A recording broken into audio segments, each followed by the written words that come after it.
नमस्कार, आदाब। आइए बात करते हैं चंदे की। चंदा आमतौर से नाम भी होता है और दूसरा एक चंदा है जिसमें काम भी होता है। तो चंदा एक तो सियासी लोगों का होता है, यानी पॉलिटिशियन का। अभी अभी आप लोगों ने सुना भी होगा कई 100 करोड़ रुपए का घोटाले का मामला इलेक्टोरल बॉन्ड को लेकर। ये भी एक किस्म का चंदा है। सत्ता में यानी कुर्सी पर जो लोग बैठे रहते हैं उनके पास पावर इतना ज़्यादा होता है कि आपको चंदा किसी न किसी बहाने, क्योंकि आपका भी है धंधा तो इसलिए देना पड़ेगा चंदा। तो इलेक्टोरल बॉन्ड की कहानी ये है, कई 100 करोड़ रुपए का ये झमेला है।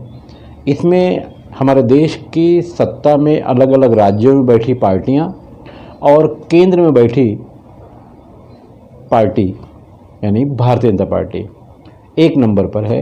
हालांकि सभी पार्टियों ने चंदा लिया है बॉन्ड के नाम पर,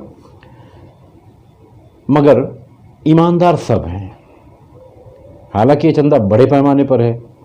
बहरहाल अब थोड़ा सा नीचे उतरते हैं। कुछ सामाजिक कामों को करने के लिए भी चंदा लिया जाता है। चलिए, काम करने के लिए चंदा है और उसके बाद एक चंदा और है जो हमारे पूरे देश में साल के 12 महीने और रमज़ान महीने में ख़ासकर ये कारोबार चलता है।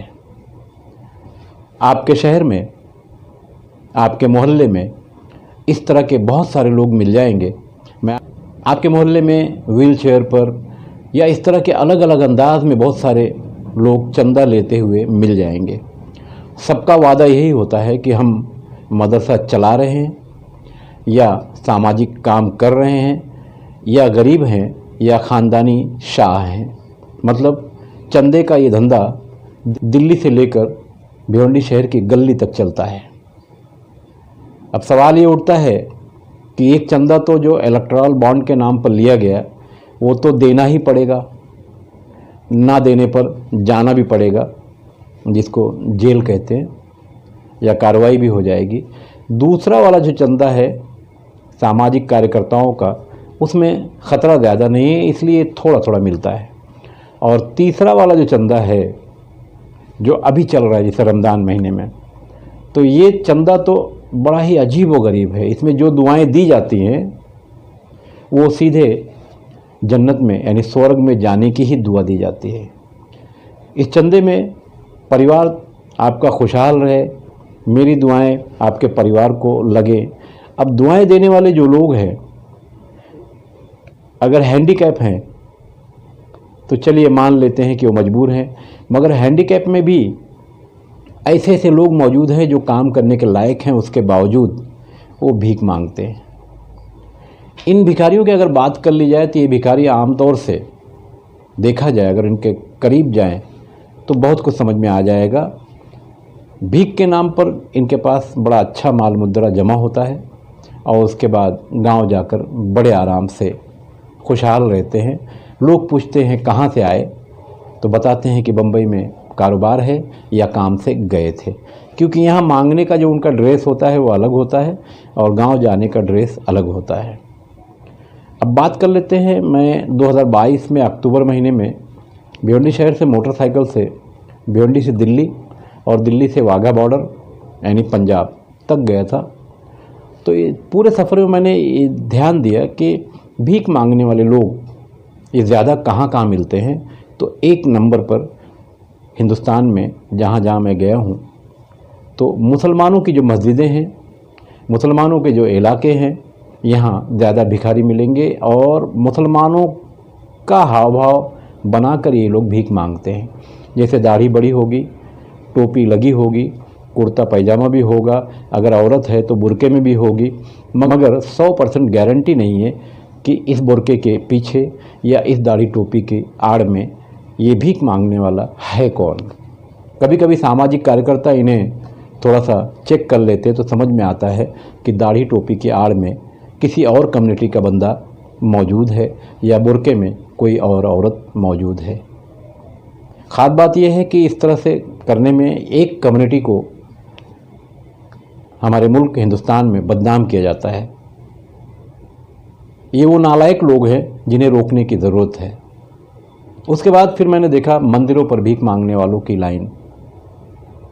उसके बाद जब मैं पंजाब गया तो गोल्डन टेम्पल के बाहर भी मैंने ये नोट किया कि देखते हैं यहाँ भिखारी कितने हैं, तो एक भी नहीं मिले। क्या कभी किसी सरदार जी को भीख मांगते हुए देखा है आपने? मैंने तो मेरी लाइफ में कभी नहीं देखा। आधा भारत घूमा मगर कभी देखा नहीं। और ऊपर से अब हमारे यहाँ क्या हो गया है कि एक रवाज चल चुका है कि घर में जो औरतें हैं भाजी तरकारी ख़रीदने के लिए बाज़ारों में जाती हैं, तो ये भी बहुत चंदा देती हैं।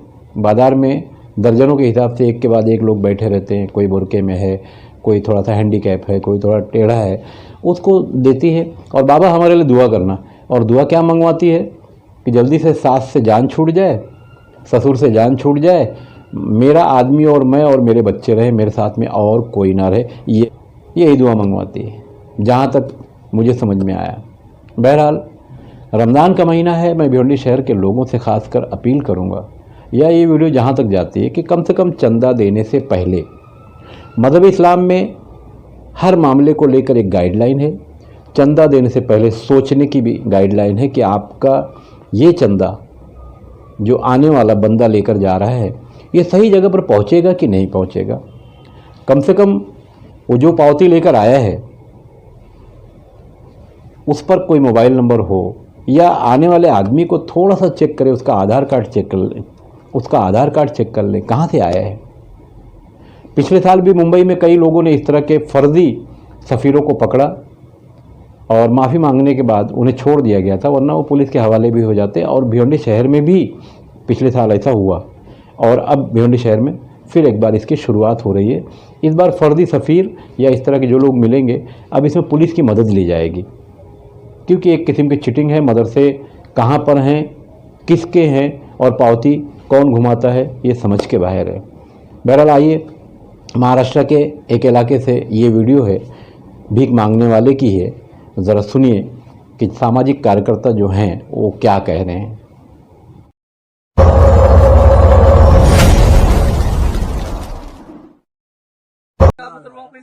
इनका नाम है पन्नालाल। ये मुसलमान बने घूम रहे हैं, ये फतरा जकात सब मांग रहे हैं। आप लोग इनसे होशियार रहिए। ठिलिया वाले जहाँ कहीं दिखे 1 रुपए खराब न करिए, मारिए अलग से। इनका नाम है पन्नालाल। बाप का नाम रामा सरे। और ये दाढ़ी देखिए और ये पगड़ी देखिए और ये लिबास देखिए।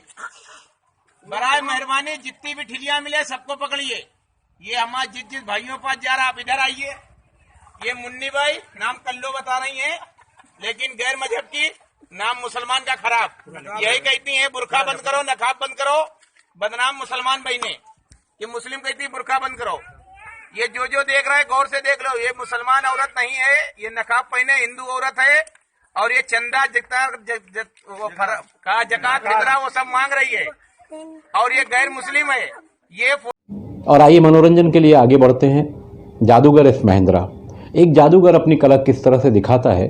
जादूगर एस महेंद्रा मेरे अच्छे दोस्तों में से हैं, मैं भी उनके साथ रह चुका हूं। वो अपना अखबार सत्य संविधान, उसको कैसे टुकड़े टुकड़े करते हैं और बाद में आपके सामने वो अखबार पहले की हालत में हो जाता है। आइए देखते हैं वीडियो, जादूगर एस महेंद्रा।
और आइए तीसरी बात कर लेते हैं। भिवंडी शहर का जो ग्रामीण क्षेत्र है, ग्रामीण मतलब भिवंडी शहर से लगकर जो तालुका में गोडाउन के इलाके हैं, जहां बड़ी बड़ी गोडाउनें, एक एक गोडाउनों में 50-50 ट्रक अंदर डाला जा सकता है, इतनी बड़ी बड़ी गोडाउनें, साल के 12 महीने यहीं आग लगती है। पूरे महाराष्ट्र में अगर आप ध्यान देंगे तो आग लगने का जो कारोबार है, आग को ये पता है कि कहाँ लगना है, तो वो भिवंडी शहर के पूर्णा, कालेर, दापोड़ा, मानकोली, इसी तरह के इलाके में आग लगती है। ये एक बड़ा झोल है। आमतौर से यही देखने में आता है कि इन पट्टों में लगने वाली आग जो होती है बड़ी बड़ी गोडाउनों में लगती है और बाद में इंश्योरेंस की जो राशि होती है ये कलाकारी करके निकाल ली जाती है। हालांकि इन गोडाउनों में ज़्यादातर गोडाउनें अवैध हैं, उसके बावजूद अवैध कारोबार में एक अवैध कारोबार आग लगने और लगाने का बड़े धूम से और एक ज़माने से चल रहा है। आइए देखते हैं वीडियो मानकोली क्षेत्र की। मैं खान फ़ख्र आलम। हम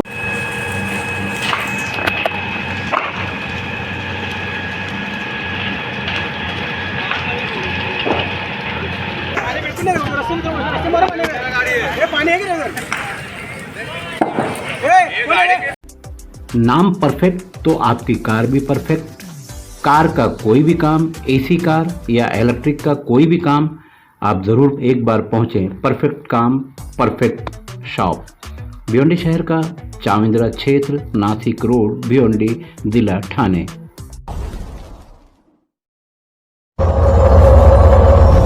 हमारी ये वीडियो कैसी लगी कमेंट करके ज़रूर बताइएगा, और आपके कुछ सुझाव होंगे तो ज़रूर आप कमेंट कीजिए, हम उस सुझाव पर भी अमल करेंगे।